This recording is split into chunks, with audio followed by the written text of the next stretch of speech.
Donc premier date, nickel. Et là, le deuxième date, il me dit je suis polyamoureux.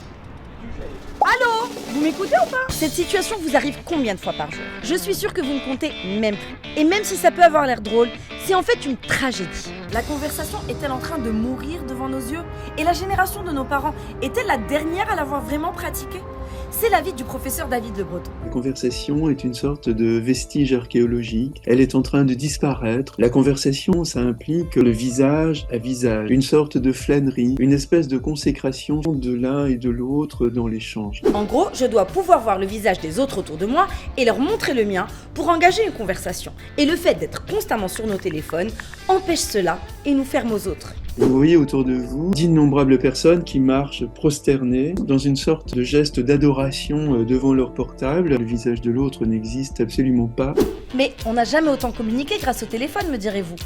Eh bien, David Le Breton distingue ici conversation et communication. Dans la communication que j'oppose à la conversation, il n'y a pas de présence. Alors que la conversation, c'est l'implication avec l'autre. La communication, c'est cette mise à distance de l'autre. On est à côté les uns des autres, mais on n'est pas ensemble.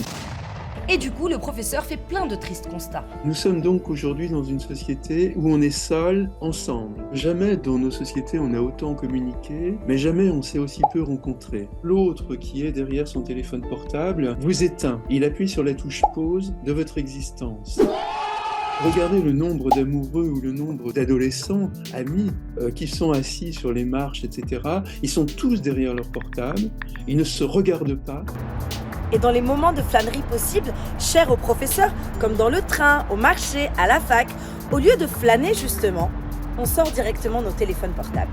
Au moment du travail, les pauses étaient il y a encore quelques années des moments d'échange entre les collègues. Aujourd'hui, au moment des pauses, vous voyez chacun derrière son téléphone portable en train d'envoyer des messages ou de lire ses mails et donc on n'est plus ensemble. Et si finalement nous étions plus que jamais seuls? Nous sommes aujourd'hui isolés derrière l'écran qui est une manière de se retirer du monde. Comme si nous étions finalement des espèces de moines post-modernes. On est dans une communication à plein régime, on communique partout avec le monde entier et en même temps, jamais la solitude n'a été un problème aussi important dans les sociétés humaines, jamais la dépression n'a été aussi grande, jamais les personnes âgées n'ont été à ce point isolées. Effrayant, non? Mais vous me direz que je partage cette vidéo sur un smartphone et que oui, il y a des avantages dans le progrès des réseaux sociaux. Mais pour David Le Breton, la face négative l'emporte largement. Un couteau, ça sert en effet à couper le pain, mais ça peut aussi servir à tuer quelqu'un. Donc Internet est à double tranchant et le smartphone est à double tranchant. Mais alors, on fait quoi, monsieur le professeur?